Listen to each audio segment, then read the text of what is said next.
How to download WWE 2025 in your PC.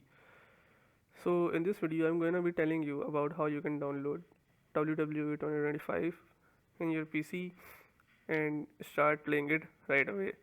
So first of all, open Google Chrome or any browser you like and search for Steam. Once you are in Steam, make sure you log in your account. So just search for WWE and on the top you will see WWE 2K25. Just click on this, watch trailer, watch photos or anything. You can watch system requirements as well.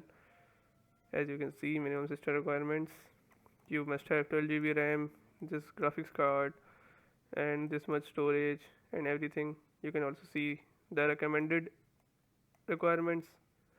So yes, so in order to get this game you have to purchase this from Steam.